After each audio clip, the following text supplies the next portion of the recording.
A'udzubillahi minasyaitonirrajim. Bismillahirrahmanirrahim. Assalamualaikum warahmatullahi wabarakatuh. Jumpa lagi teman. Oke, kita lanjut lagi ya. Cerita dari Ko Ayanu dan Cici Elisa. Tapi sebelum kita lanjut ke ceritanya, mari kita berdoa dulu.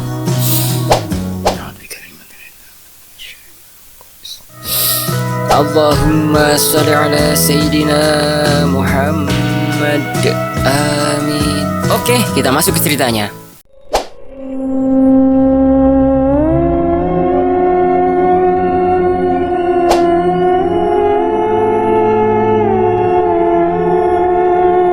Duduk 20 Bi, tanyaku dengan lemas.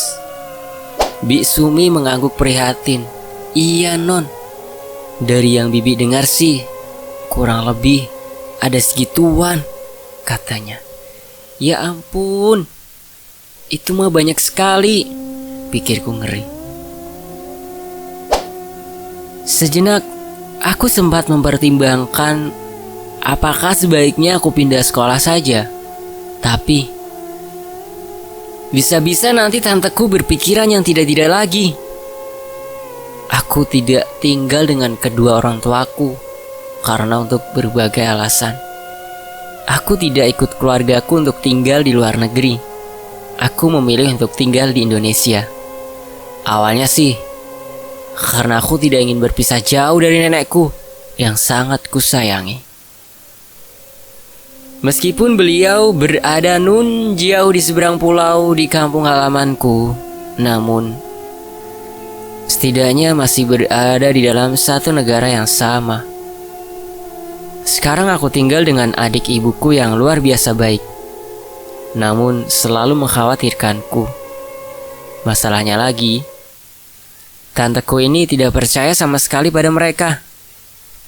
Karena itu tentu saja tanteku lebih percaya kalau aku terkena bully di sekolahku ketimbang karena banyak hantu yang berseliweran di sini.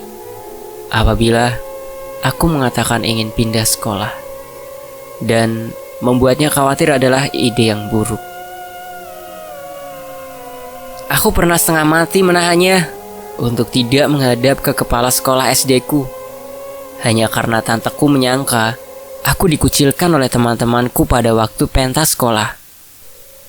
Hal itu terjadi karena tidak ada satupun temanku yang menyapaku atau mengajakku mengobrol. Aku hanya duduk diam dan membaca komik di samping tanteku itu.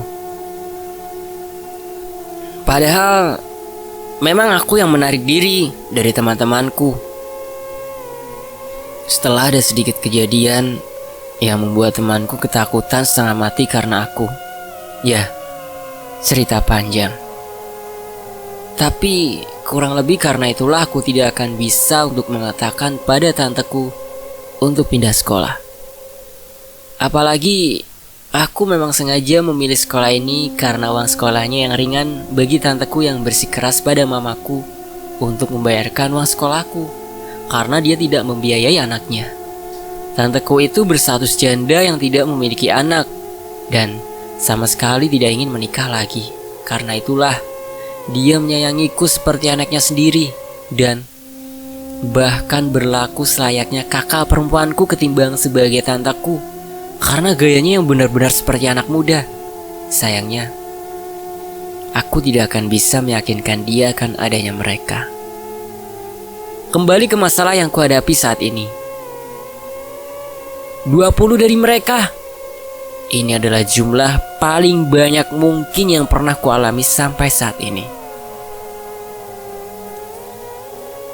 Terkecuali ketika dulu tersesat di hutan ya, itu sih aku hanya diganggu oleh beberapa. Tapi kalau ditanya berapa totalnya penunggu hutan itu sih, kurasa akan sangat banyak juga. Tapi itu akan kuceritakan lain kali saja. Bi, mereka itu sebenarnya apa saja? Kenapa banyak begitu? Tanyaku pada Bi Sumi. Bi Sumi mendesah, kemudian mulai bercerita. Begini non, dulunya sekolah ini tuh gak ada. Dulunya lapangan ini penuh dengan gali-galian tempat berlindung orang-orang dari bom pas perang sama Jepang dulu. Lapangan itu juga yang jadi tempat orang-orang kurang beruntung terkubur di dalamnya. Kalau misalnya ada bom jatuh tepat di atas mereka, karena kan pembuatan lubang-lubang galian itu nggak pakai penyangga macem-macem non, paling kayu seadanya. Jadi pasti nggak terlalu kuat. Karena itulah non, sekolah ini dari awal dibangun dulu itu udah angker. Banyak sekali penampakan-penampakan di sini. Lalu orang-orang Jepang datang mengambil lapangan ini dan membangun semacam tempat untuk nampung pekerja-pekerja paksa Romusa. Disebut dengan cara penyebutan khas Bisumi mereka. Bisumi menatapku yang masih berusaha untuk mencerna perkataan dari Bisumi. Kemudian beliau melanjutkan lagi soal Sri.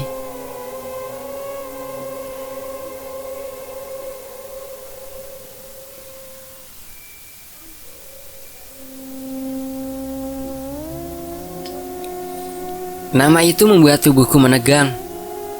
Kemunculan awal Sri itu sepertinya dimulai dari gedung Romusa itu kena bom sampai hancur. Yang kalau Bibi dengar, gak ada seorang pun orang Indonesia yang selamat non, kata Bisumi. Jadi Sri itu udah dari zaman penjajahan? Tanyaku. Bisumi mengangguk. Benar non, jadi pas dulu awalnya dibangun sekolahan, udah gangguan dari Sri itu. Oh, jadi maksudnya Bibi yang ada di sekolah itu apa saja? Sekarang kan Sri udah gak ada, tanyaku. Bisumi menghela nafas. Justru menurut Bibi, karena Sri udah gak ada, makanya sekarang yang lain-lainnya bisa muncul non. Dulu mereka kan gak muncul karena takut sama Sri. Oh, aku menggumam lemas. Sepertinya tidak ada cara lain kalau begitu. Bisumi memanggilku. Non, ada apa Bi? Non, kok bisa melihat mereka ya? Tanya Bisumi. Apa non punya nama Sri juga? Tapi nggak mungkin ya, karena non kan diterima di sini. Kalau begitu, apa non punya kemampuan lebih ya? Pertanyaan Bisumi itu membuatku terkesiap karena tidak menyangka sebelumnya. Iya, sudah Bibi duga. Makanya non yang jadi sasaran gangguan mereka, kata Bisumi menarik kesimpulan. Apa? Iya non. Menurut Bibi, karena non punya kelebihan bisa melihat mereka, makanya sekarang mereka ganggunya ke non. Mati aku. Aku keluar dari warung roti Bisumi dengan linglung. Pikiranku berkecamuk dengan berbagai macam kekhawatiran dan ketakutan. Pada saat itulah, saat aku hendak melangkah kembali ke dalam gedung sekolahku itu, aku mencium bau amis yang memuakan. Aku benar-benar hampir muntah mencium bau tidak sedap itu. Aku menengok ke sekelilingku, namun tidak ada satupun sosok yang dapat kulihat. Bau amis itu semakin parah dan kepalaku menjadi pusing karenanya. Gumamku lemas sambil memegangi mulutku dengan erat, menahan muntah yang sudah hampir keluar. Aku berjalan dengan terhuyung-huyung sampai ke depan kelasku. Tanpa sengaja, aku melihat Cindy. Aku hendak memanggil gadis itu, tapi mulutku hanya bisa mengeluarkan gumaman tidak jelas saja karena mual. Cindy sepertinya menyadariku dan menengok ke arahku. Namun, gadis itu tampak sangat terkejut dan beringsut mundur menjauh dariku. Aku berusaha mendekatinya dengan bingung dan terhuyung-huyung. Tapi kemudian, Cindy mengeluarkan ponselnya yang sudah memiliki fitur kamera dan memotretku dengan kameranya. Kemudian, aku melihat dia memeriksa ponselnya. Mungkin memeriksa fotoku yang baru saja diambil. Matanya melirikku sekilas. Aku menangkap nada khawatir dari pandangannya itu. Dan sesaat kemudian, ponselku berbunyi. Aku mengambilnya dari kantong rokku dan melihatnya. Satu pesan dari Cindy, MMS. Sepertinya foto yang baru saja dia ambil tadi.